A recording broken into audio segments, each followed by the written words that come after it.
आखिर उस रात ऐसा क्या हुआ जिससे मुझे अपना पीजी छोड़कर जाना पड़ा।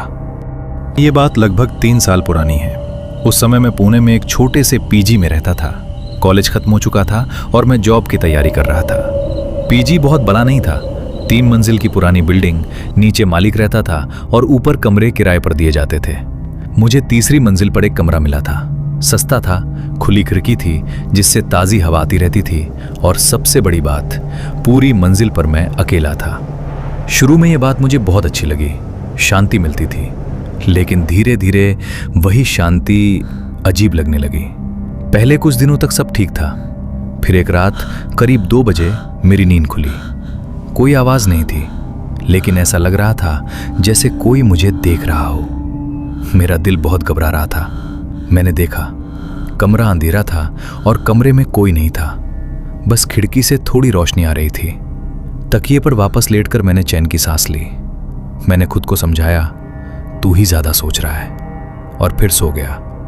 दूसरी रात, इस बार मुझे कमरे में साफ साफ किसी के कदमों के निशान दिखाई दिए, जैसे किसी के गीले पैर फर्श पर चले हों।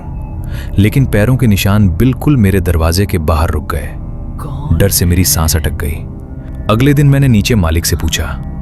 उन्होंने कहा, ऊपर तो तुम अकेले हो और कोई नहीं है। उनकी बात सुनकर अजीब सा लगा, लेकिन मैंने बात टाल दी। तीसरी रात मैंने देखा, एक आदमी की तरह दिखने वाली परछाई मेरी तरफ बढ़ रही है। वो धीरे से मेरी ओर झुकती है। मैंने जल्दी से लाइट ऑन किया। वो परछाई हवा में गायब हो गई। सिर्फ फर्श पर पैरों के निशान थे। उस रात के बाद मैं ठीक से सो नहीं पाया। हर रात कुछ न कुछ होता। कभी खिड़की अपने आप खुल जाती, कभी अलमारी के अंदर से हल्की आवाज आती, और कभी कभी मुझे अपने नाम की फुसफुसाहट सुनाई देती, धीरे लेकिन बहुत पास से।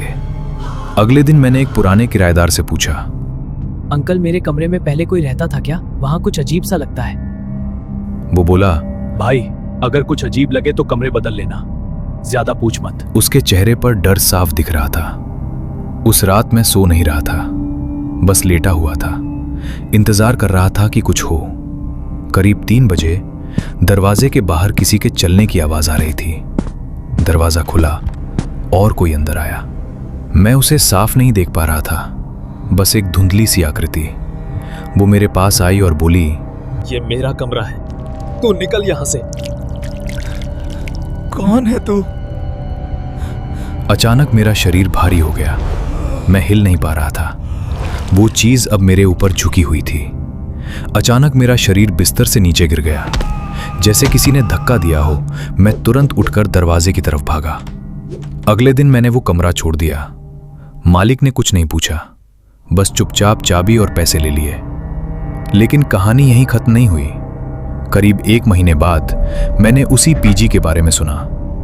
किसी नए लड़के ने वही कमरा लिया था।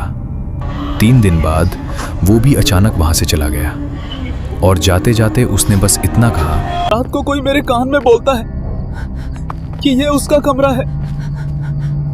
आज भी कभी कभी रात को अचानक मेरी नींद खुलती है और मुझे वही एहसास होता है जैसे कोई मेरे बहुत पास खड़ा है और बोल रहा है, तू वापस कब आ रहा है?